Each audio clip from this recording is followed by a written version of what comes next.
هالنډیان تر ټولو آرامه نوي زیږېدلي او تر ټولو ډیر خوشحاله ماشومان لري. د لویانو کاري ژوند ډیر متعادل دی، خو دوی وایي دا هر څه ډیر کار هم نه غواړي.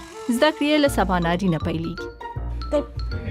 دوی ته په کورني ژوند او د کورنۍ د غړو ترمنځ خبرو اترو کې ډیر زیات ارزښت ورکول کیږي. یو ځای ډوډۍ سره خوري او خبرې کوي.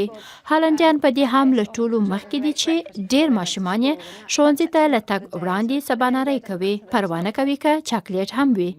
د خوږو خوړل که څه هم د صحي خوراک له سپارښتنو سره په ټکر کې دی، خو بیا هم په هالنډي ماشومانو کې د وزن د ډیروالي ستونزه ډیره کمه ده. ښایي یو لامل دا وي چې ښوونځیو ته پر بایسکل ځي. دلته د بایسکلونو او موټرو سړکونه سره جلا دي، نو کله چې ماشومان پر سایکل وسپریږي، مور او پلار یې ډیر اندېښمن نه وي چې ښوونځي ته رسیږي، نو بیا هم پرې ډیر فشار نه وي، ځکه دلته تر ډیره وخته ماشومان له کورنیو دندو او امتحانونو نه بیخي بېغمه دي.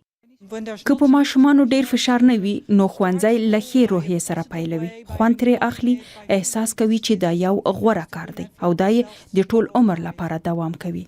د ماشومان لپاره د ملګرو ملتونو د مرستندوی ټولنې یونیسف شمیرې هم ښیي چې هالنډي ماشومان د خپلو بریتانیوي سیالانو په پرتله ډېرې زده کړې کوي. د هالنډي حکومت د قانون له مخې پلرونو ته بې معاشه رخصتي ورکول کیږي چې د ماشومانو په روزنه کې یې ونډې اخیستلو ته وهڅوي. دلته ماشومان ډېره خپلواکي هم لري. دا ډېره ښه خبره ده. تل په کتابونو کې هم همدا لولو چې ماشومان باید بهر لوبي وکړي. زه ډېره خوشاله یم چې دا زموږ د کلتور یوه برخه ده چې ماشومان د لوبو لپاره بهر وځي. نو کله چې مو ماشومان لږ څه لویږي، هغوی ته د لا ډېرې خپلواکۍ ورکولو ګټه به ستاسو هوساینه وي او کولی شئ د ځان لپاره هم وخت ومومئ.